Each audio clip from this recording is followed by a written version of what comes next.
Hello everyone, myself Sunita Gehlot with the new E content topic. आज के हम इस टॉपिक में हम प्रजनन संस्थान, मानव प्रजनन संस्थान के बारे में पढ़ेंगे और इसमें भी हम फीमेल रिप्रोडक्टिव सिस्टम के बारे में विस्तृत से जानेंगे। Let's start. Female reproductive system, पहले हम इसके बारे में रिप्रोडक्शन के बारे में जानेंगे कि रिप्रोडक्शन होता क्या है। वंश क्रम को चलाए रखने के लिए प्रत्येक प्रजाति को अपने जैसे जीव को जन्म देना पड़ता है। प्रत्येक सजीव प्राणी में प्रजनन के रूप में एक विशेष गुण विद्यमान होता है जिसके द्वारा वह अपनी जाति के अन्य जीवों को उत्पन्न करने की क्षमता रखता है। प्रजनन के इस गुण के परिणाम स्वरूप ही मनुष्य, पशु, पक्षी, पौधे आदि सभी सजीव जातियां अपना अस्तित्व बनाए हुए हैं। ये सभी प्रजातियां निरंतर संतति उत्पन्न करने में लगी हुई हैं ताकि उनका अस्तित्व बना रहे। संतानों उत्पत्ति सृष्टि के सभी प्राणियों का स्वाभाविक कार्य है। विभिन्न प्राणियों में प्रजनन प्रक्रिया में भिन्नता होती है। विकास के क्रमानुसार उच्च वर्ग में जनन तंत्र अपेक्षाकृत जटिल होता है। सृष्टि के आरंभ काल में नवीन कोशिकाओं की उत्पत्ति एक जीव तक सीमित थी, किंतु विकास के साथ साथ प्राणियों में पृथक जनन अंगों के कारण प्रजनन कोशिकाओं का निर्माण नर और मादा में अलग अलग होने लगा। मनुष्य इस सृष्टि का सर्वाधिक विकसित प्राणी है, अतः मनुष्य में यह तंत्र अपेक्षाकृत व्यवस्थित होता है। इसकी रचना स्त्री और पुरुष में उनके शरीर की बनावट तथा उद्देश्य के अनुसार भिन्न भिन्न होती है। स्त्री और पुरुष दोनों के संयोग से ही संतान उत्पत्ति संभव है। नर व मादा के वे अंग जो नए जीव के निर्माण व विकास में सहायक होते हैं प्रजनन अंग कहलाते हैं, यानी रिप्रोडक्टिव ऑर्गन्स कहलाते हैं। ये समस्त अंग मिलकर एवं इनकी कार्यविधि को प्रजनन संस्थान कहते हैं, यानी रिप्रोडक्शन सिस्टम। जनन अंगों की कोशिकाएं भ्रूण के विकास के साथ ही प्रकट होने लगती है एवं उसी के समय भ्रूण का लिंग निर्धारण हो जाता है। जनन कोशिकाएं वृक्क के सामने विकसित होकर अंततः जनन ग्रंथियों तक पहुंच जाती हैं। पुरुष और स्त्री की अन्य विशेषताओं के विकास के साथ साथ जनन अंग भी विकसित होने लगते हैं। बालिका, अब हम लेते हैं फीमेल रिप्रोडक्टिव सिस्टम, स्त्री प्रजनन अंग। बालिका का युवावस्था में प्रवेश करते ही प्रजनन अंगों का विकास होने लगता है। स्त्री के प्रजनन अंग दो समूह में विभाजित रहते हैं। पहला आंतरिक जननांग जिन्हें इंटरनल ऑर्गन्स कहते हैं, दूसरा बाह्य अंग जिन्हें एक्सटर्नल ऑर्गन्स कहते हैं। आंतरिक अंगों में आता है अंडाशय या डिंब ग्रंथियां जिन्हें ओवरीज बोला जाता है, अंडवाहिनी जिन्हें फैलोपियन ट्यूब्स बोला जाता है, गर्भाशय, यूट्रस, योनि मार्ग, वेजाइना। बाह्य अंग रति, प्यूबिस, जघनशैल जिसे मॉम्स प्यूबिस बोलते हैं, वृहत भगोष्ठ लैबियम मेजोरा, लघु भगोष्ठ लैबिया माइनोरा, भग शिशिनिका जिसे क्लिटोरिस बोला जाता है। अब पहले हम आंतरिक अंगों के बारे में जानेंगे।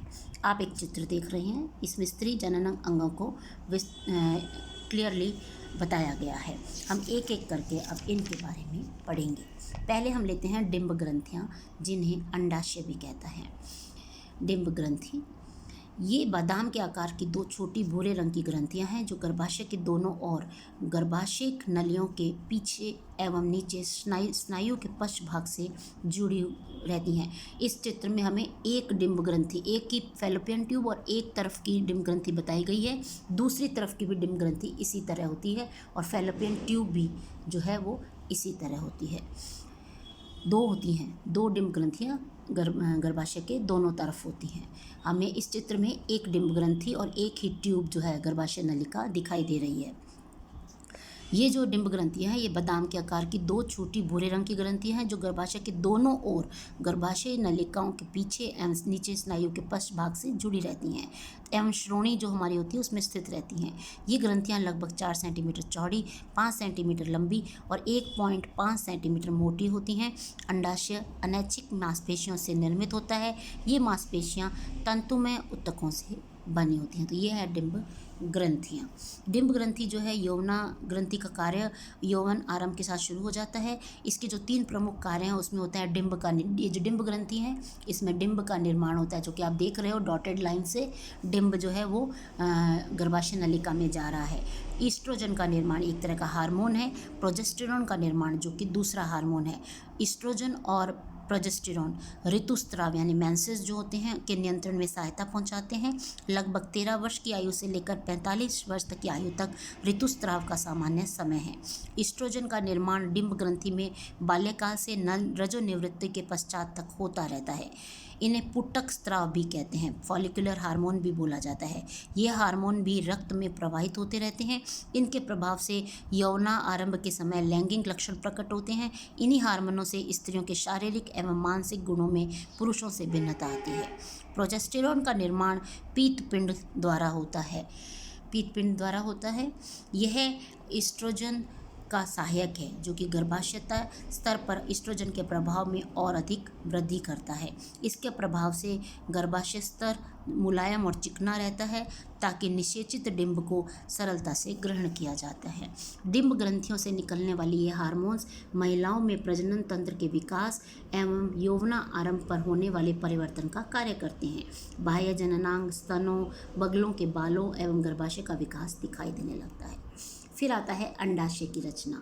अंडाणु गोलाकार होते हैं, किंतु आकार में पुरुष के शुक्राणुओं की तुलना में डिंब ग्रंथि से जो अंड निकलते हैं उन्हें जो डिंब निकलता है और वहाँ से जो उन्हें अंडाणु यानी ओवम जो है वो नाम देते हैं। डिंब से परिपक्व होकर फटकर डिंब निकलता है, ठीक है, इसे ओवम कहते हैं। अंडाणु ये गोलाकार होते हैं, किंतु आकार में पुरुष के शुक्राणुओं की तुलना में बड़े होते हैं। इनमें गतिशीलता नहीं होती। इन्हें साधारण आंखों से देखा जा सकता है। इसका बाहरी भाग एक पारदर्शी झिल्ली से आच्छादित होता है, जिसमें वसा के छोटे छोटे कण विद्यमान होते हैं। इसके मध्य में केंद्रक होता है। अंडाणु को परिपक्व होने में 28 दिन का समय लगता है। अनेक अंडाणुओं में से अंत में 1 या 2 अंडाणु परिपक्व होकर जीवित बचते हैं, शेष नष्ट हो जाते हैं। फिर आता है अंडवाहिनियाँ, जिन्हें फैलोपियन ट्यूब, जो कि आप गर्भाशय नलिका आप देख ही रहे हैं इसमें, इन्हें अंडवाहिनियाँ बोलते हैं क्योंकि ये अंडाणु को लेकर गर्भाशय तक जाती हैं।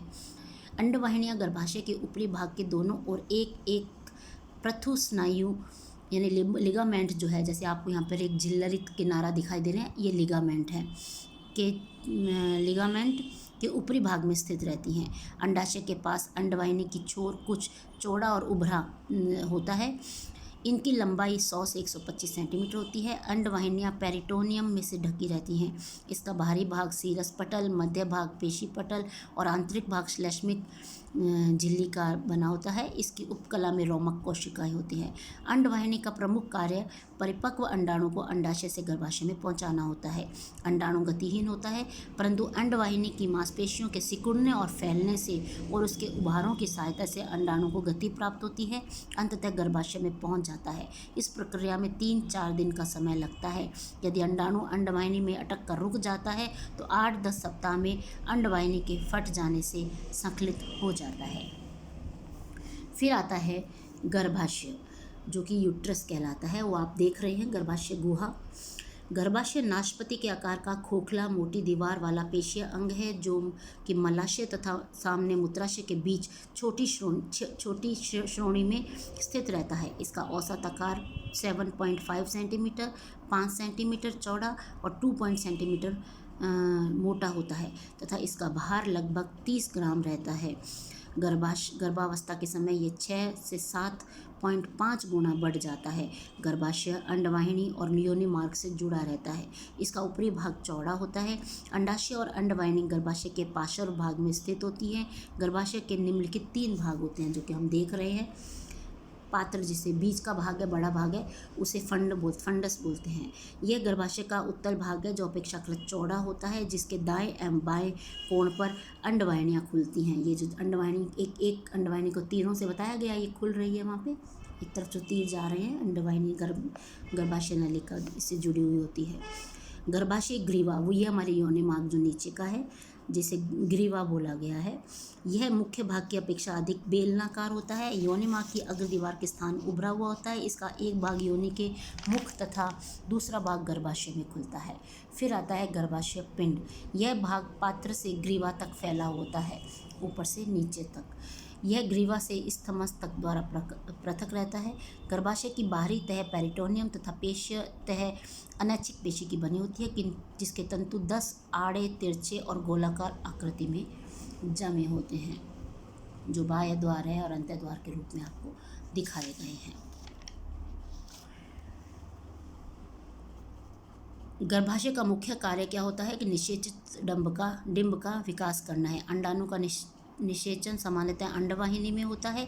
अंडाणु का इसमें अंतःस्थापित होने के पश्चात लगभग 40 सप्ताह में विभिन्न अवस्थाओं से गुजरता हुआ पूर्ण विकसित गर्भ का रूप धारण कर लेता है। इस अवधि में गर्भाशय का आकार बहुत बढ़ जाता है तथा श्रोणि में से निकलकर उदर गुहा में पहुंच जाता है। प्रसव प्रक्रिया में गर्भाशय के संकुचन के द्वारा शिशु और अपरा बाहर आ जाते हैं। अब लेते हैं योनि मार्ग, जिसे वेजाइना भी बोला जाता है। यह 10 से 12 सेंटीमीटर लंबी एक पेशी निर्मित नलिका है जो कि गर्भाशय से प्रारंभ होकर योनि द्वार तक जाती है। योनि मार्ग की पिछली दीवार अगली दीवार की अपेक्षा लंबी होती है एवं सामान्यतः एक दूसरे से सटी रहती है। गर्भाशय ग्रीवा के आगे योनि मार्ग में जो उभार होते हैं उन्हें अग्र फॉर्निक्सिस कहा जाता है तथा पीछे वाले अवकाश पश्च फॉर्मेक्सिस कहलाते हैं। योनि का आंतरिक स्तर म्यूकस कला का होता है, जिसमें अनेक अंकुरक दिखाई देते हैं। इसकी उपकला शल की कोशिकाओं से निर्मित होती है। बाहरी स्तर पेशियों के वलय तंतुओं से बना होते हैं। अब हम लेते हैं इसकी आंतरिक संरचनाएं थी। अब हम इसके बाहरी भाग का वर्णन पढ़ेंगे, जिसके अंदर लघु भगोष्ठ, बृहद भगोष्ठ, भगशिशिनिका होती है। योनि स्त्री का एक ग्रहणशिक लैंगिक अंग है तथा प्रजनन का मार्ग भी यही होता है। योनि के ऊपर श्लैष्मिक झिल्ली से हमेशा निकलने वाला द्रव्य योनि को आर्द्र रखता है। जन्म के समय शिशु योनि द्वारा जन्म लेता है। योनि द्वार का ऊपरी भाग गर्भाशय की ग्रीवा से चारों ओर बंद रहता है। अब हम एक एक करके इनके बाहरी जो पार्ट हैं उनके बारे में चर्चा करते हैं। पहला आता है जघन शैल। यह जघन शैल संघानक अग्रभाग में स्थित त्वचा से आच्छादित वसा की गद्दी है। यौवना आरंभ होने पर इस पर रोम या अर्थात बाल जो है निकल आते हैं। वृहद भगोष्ठ, यह 2 त्वचा से आच्छादित वसीय उत्तक की मुड़ी हुई रचनाएं हैं, जो ये क्षेत्र योनि के दोनों और जघन से पीछे की ओर अवस्थित होते हैं। यह पेशीय उत्तक रक्तवाहिकाएं तथा तंत्रिका द्वारा निर्मित होता है। प्रत्येक भगोष्ठ की लंबाई 7 सेंटीमीटर होती है। इनका विकास यौवना आरंभ समय से होने लगता है। फिर आता है लघु भगोष्ठ, जिसे लैबिया माइनोरा भी बोला जाता है। ये वृहद भगोष्ठ के ऊपरी भाग के मध्य 2 छोटी मांसल तहें हैं। ये हर्षक उत्तक से निर्मित हैं। लघु भगोष्ठ परिवर्तित त्वचा से आच्छादित रहते हैं। इनमें पाई जाने वाली ग्रंथियां एक स्वेद से इनकी सतह चिकनी बनी रहती हैं। ये क्लिटोरिस की सुरक्षा करता है। फिर आता है क्लिटोरिस, जिसे भगशिशिनिका भी कहते हैं। यह एक छोटा संवेदनशील अवयव है जिसमें पुरुष के शिशन के समतुल्य उत्तेजनशील उत्तक रहते हैं। यह जघन शैल के नीचे योनि के सामने भाग पर अवस्थित है। प्रधान योनि में खुलने वाला अवयव है, जिसके पार्श्व में भगोष्ठ होते हैं। मूत्र मार्ग प्रधान में योनि के सामने भगशिशिनिका के ठीक पीछे होता है। वृहद प्रधान ग्रंथियां वृहद प्रकोष्ठ के पीछे स्थित होती हैं। इनमें श्लेष्मा निकलती है, जो एक नली द्वारा यौनिक छेद तथा लघु भगोष्ठों के मध्य पहुंचता है। ऋतुस्राव हाइमन के केंद्र में स्थित एक छिद्र से होकर बाहर आता है। तो ये था आंतरिक और बाह्य जो विवरण जिनके बारे में हमने अभी जाना। अब हम कुछ टर्म्स लेते हैं जो कि प्रजनन संस्थान से रिलेटेड हैं और इनकी जानकारी हम लेते हैं एक एक करके। पहला है फर्टिलाइजेशन, जिसे हिंदी में निषेचन क्रिया भी बोलते हैं। निषेचन वह जनन प्रक्रिया है जिसके द्वारा पुरुष जनन शुक्राणु और स्त्री जनन डिंब या अंडाणु का प्रारंभिक संयोजन होता है। शुक्राणु का डिंब से संयोजन डिंब वाहिनी में होता है, जो डिंब वाहिनी के संकुचन की सहायता से गर्भाशय के भीतर अंतःस्थापित हो जाता है। यौन समागम के समय स्त्री की योनि में असंख्य शुक्राणु जमा हो जाते हैं। जब स्त्री और पुरुष का समागम होता है तो पुरुष का जो शुक्राणु है वो स्त्री की योनि में कलेक्ट हो जाते हैं। निषेचन के लिए एक डिंब को केवल एक शुक्राणु की आवश्यकता होती है। सामान्यतः एक ही शुक्राणु डिंब में प्रवेश करता है, जबकि अधिकांशतः योनि से निकले अम्ल से अप्रभावित हो जाते हैं। असामान्य परिस्थितियों में जाइगोट जो है युग्मनज गर्भाशय में पहुंचने के बजाय डिंबवाहिनी नली में ही अंतःस्थापित होकर विकसित होने लगते हैं। यह परिस्थिति जोखिम भरी होती है। निषेचित डिंब गर्भाशय नलिका में नीचे की ओर लगभग 1 सप्ताह में गर्भाशय में पहुंच जाता है। इसके पश्चात सहगर्भता आरंभ हो जाती है एवं गर्भ जीव का उत्तरोत्तर विकास होता रहता है। गर्भारोपण के पश्चात निषेचित डिंब अनेक कोशिकाओं में विभक्त हो जाता है और भ्रूण का आकार ले लेता है। भ्रूण का आरोपण प्राय गर्भाशय के ऊपरी भाग में अंडवाहिनी नलिका के द्वार के समीप होता है। विकसित भ्रूण की कोशिकाएं बाद में गुच्छे के आकार का धारण कर लेती है, जिसे मोरूला कहते हैं। मोरूला कोशिकाओं की 3 विभिन्न परतों में विभिन्न अंगों का निर्माण होता है। यह अंग अपने से संबंधित कोशिकाओं के विकसित होने पर आकार के हो जाते हैं। भ्रूण और गर्भाशय की दीवार के मध्य निकले अंकुर से मिलकर अपरा, जिसे प्लासेंटा बोलते हैं, का निर्माण होता है। इसी अपरा की रक्त वाहिकाओं की सहायता से भ्रूण अपना पोषक तत्व माता से प्राप्त करता है। यदि अंडाणु गर्भाशय ग्रीवा के निकट आरोपित होता है तो अपरा की स्थिति गर्भ के सामने होती है। भ्रूण के विकास के क्रम में अपरा भी बढ़ता जाता है एवं गर्भाशय के अंतःपृष्ठ का लगभग 3/4 भाग इससे आच्छादित हो जाता है। इसके द्वारा पोषक पदार्थ तथा ऑक्सीजन माता के रक्त से भ्रूण में जाते हैं तथा भ्रूण की त्याज्य वस्तुएं माता के रक्त में जाती है। अपरा और गर्भ के बीच नाभि नाल होती है। इसका एक छोर भ्रूण की नाभि से और दूसरा छोर अपरा के मध्य भाग से जुड़ा रहता है। नाभि नाल में धमनी और शिराएं रहती हैं। धमनी द्वारा शुद्ध रक्त भ्रूण को प्राप्त होता है, जबकि भ्रूण का दूषित रक्त नाभि नाल को शिरा से मिलाता है। प्रसव के समय तक अपरा अंतः गर्भाशय कला के साथ मजबूती से जुड़ा रहता है। अपरा सूक्ष्म जीव के गर्भ को सूक्ष्म जीवों से के प्रवेश से रक्षा करता है। इस प्रकार गर्भ के संक्रमित होने की संभावना न्यून हो जाती है। अपरा द्वारा औषधियाँ गर्भ तक पहुँचती है, अतः सगर्भा स्त्रियों को सावधानी पूर्वक औषधियाँ दी जानी चाहिए। अंडक का निर्माण। स्त्री जननांगों के अंडाशय के अंदर अंडक का निर्माण होता है। इसी प्रक्रिया को oogenesis बोलते हैं। ये जो कि दूसरा हमारा कंसेप्ट है oogenesis, इसको हिंदी में बोलते हैं अंडक का निर्माण। अंडाशय की उपकला में कोशिकाएं उत्पादक कोश का कार्य करती है, जिन्हें ग्राफियल पुट्टिका कहा जाता है। oogenesis प्रक्रिया में एक कोश, जिसे oocyte कहते हैं, जो प्राथमिक oocyte मियोसिस विभाजन के द्वारा द्वितीय एक पोलर बॉडी बनाता है। अंडक के केंद्र में गुणसूत्र संगठित होकर एक जोड़ा गुणसूत्रों का बनाते हैं। मियोसिस विभाजन के दौरान यह विकसित होकर बराबर के समतल 2 जोड़ों गुणसूत्रों के रूप में विभाजित हो जाते हैं। परिपक्व होने के पश्चात गुणसूत्र आधे व समान रूप में आ जाते हैं और निष्कासित होने के लिए तैयार हो जाते हैं। इस कोश के चारों ओर द्रव भर जाने से उच्च कोशिकाओं के साथ बाहरी भाग से पृथक हो जाता है। द्रव धीरे धीरे बढ़ने लगता है और कोश का आकार बढ़ता जाता है। अंडक कोश सतह की ओर दबाव के कारण आकर बाहर निकल जाता है।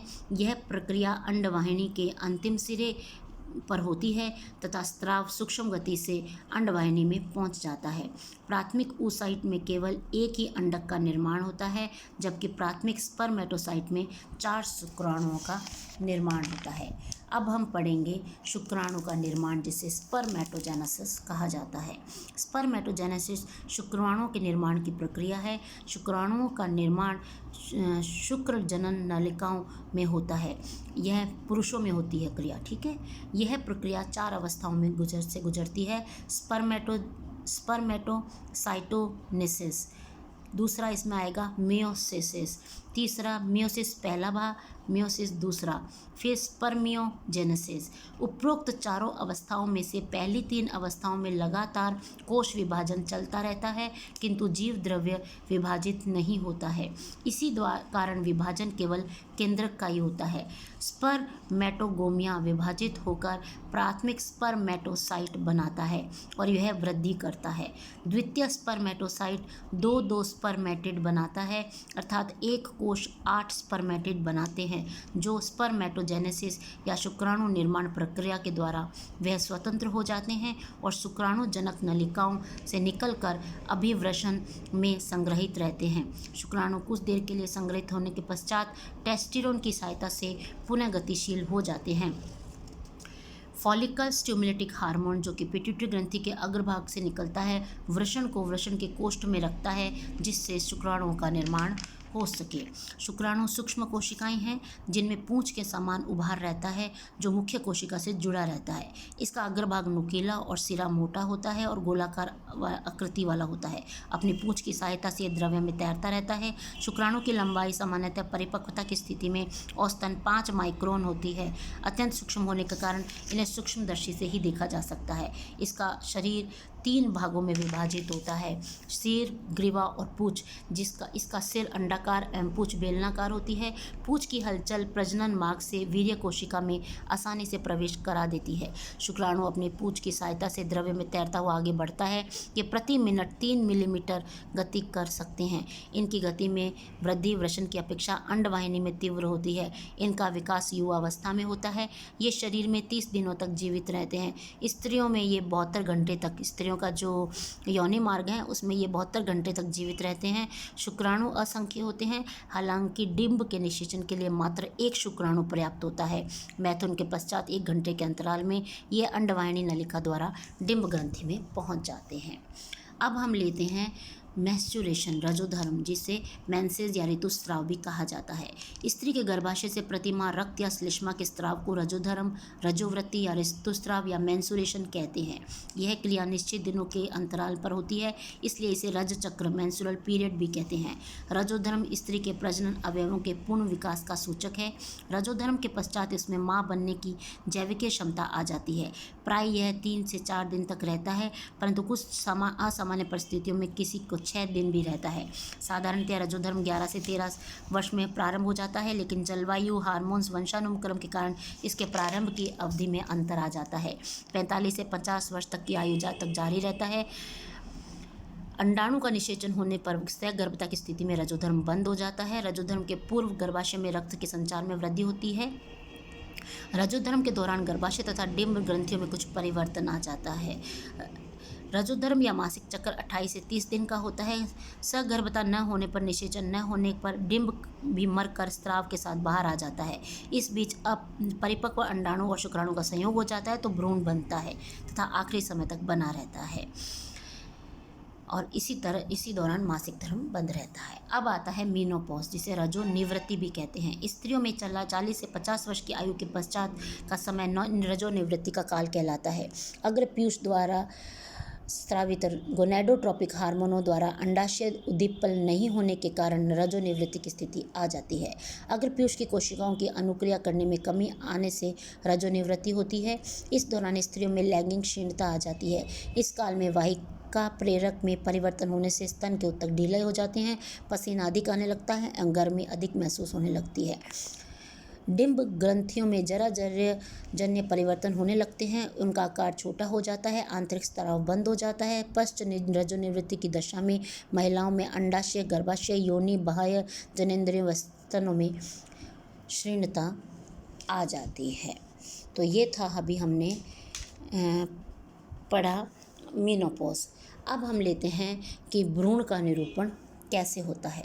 युवावस्था प्रारंभ होते ही बालक में परिवर्तन आने लगते हैं। शरीर के अन्य अवयवों सहित प्रजनन अवयवों का विकास होने लगता है। 20-22 की आयु तक प्रजनन अवयव पूर्ण विकसित हो जाते हैं, फलतः पुरुष प्रजनन योग्य हो जाता है।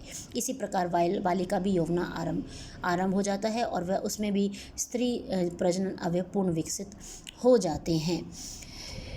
निषेचन के बाद गर्भाशय जो है, नलिका से गर्भाशय तक डिंब तक आने के दौरान कोशिका विदलन द्वारा अनेक छोटी छोटी कोशिकाएं विकसित हो जाती है।